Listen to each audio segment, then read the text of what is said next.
Hello, स्वागत आहे young traders मध्ये आणि आज आपण पाहणार आहोत 9 एप्रिलचा option analysis. Okay.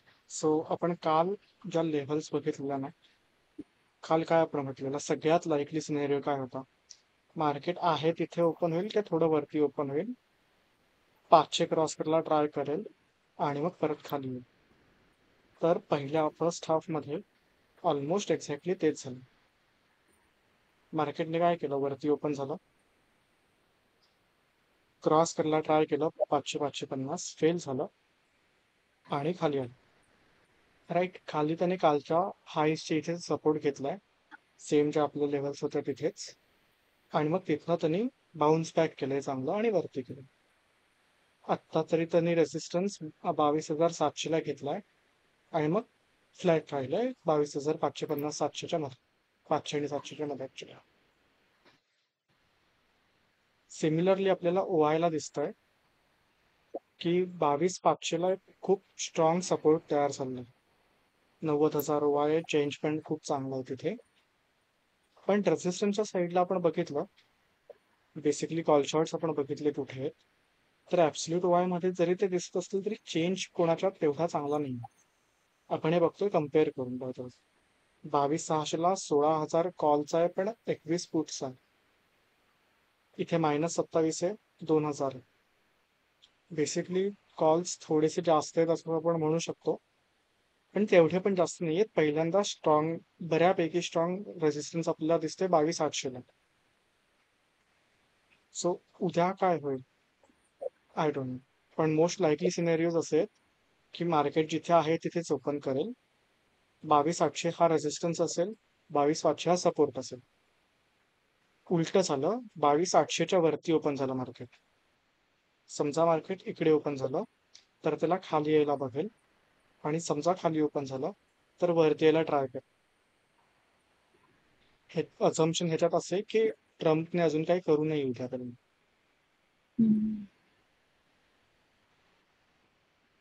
So Vaishnavi, तुला ओके. काही विचारायचं अजून? नाही. आणि ह्या सपोर्ट रेजिस्टन्स ज्या तू दाखवल्या त्याचं वर्किंग पण सांगून दे. त्या बेसिकली स्टार्टिंगचा जो हाय आणि लो याच्यानुसार तू सपोर्ट रेजिस्टन्स घेतो. उद्याचे सपोर्ट रेजिस्टन्स ऍक्च्युली जो परवाचा म्हणजे फ्रायडेचे लोज होते ना, तो सपोर्ट सॉरी रेजिस्टन्स म्हणून घेतलेला. 22,800च्या अराउंड ते होतं. सपोर्ट म्हणून आजचा हाय घेतलाय, त्याच्यावरती ओपन झाला तर, पण नाहीतर तो त्याच्या खाली ओपन झाला. समजा 22,700 आणि 22,550च्या मध्ये कुठे ओपन झालं तर कालचा जो हाय असेल तो सबचा रेजिस्टन्स असेल. सेपरेट मी ते ड्रॉ नाही केले, कारण जे आहेत ते हेच येणार आहे. आपण पण रिट्रेसमेंट्स बघितले, फिबोनाची रिट्रेसमेंट्स लो पासून. ओके, ठीक आहे.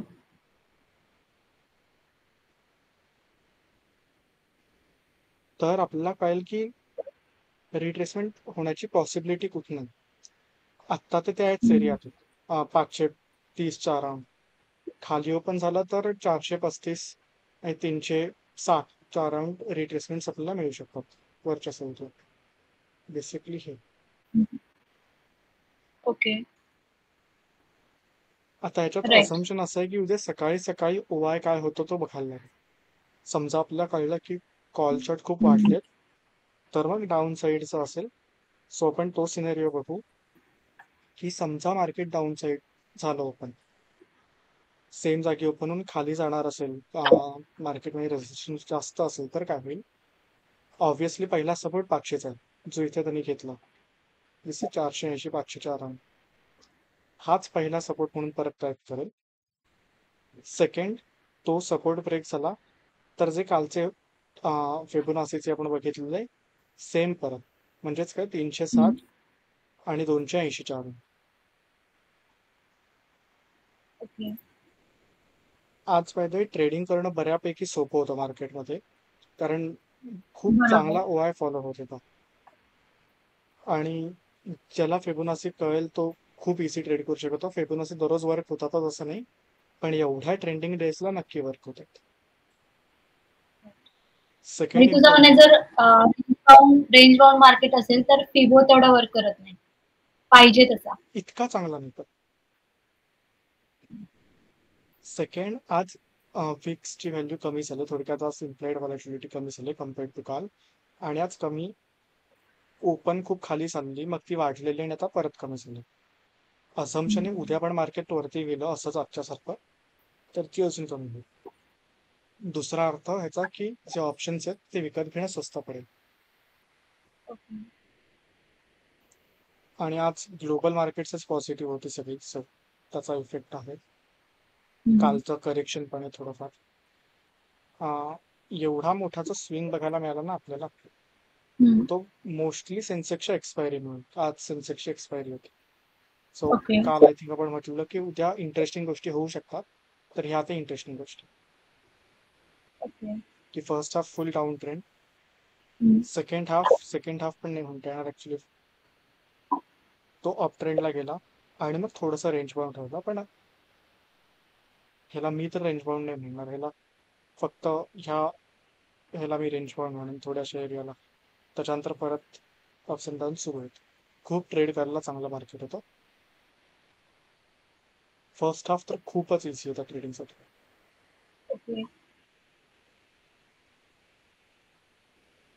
ठीक आहे देन, बघूया.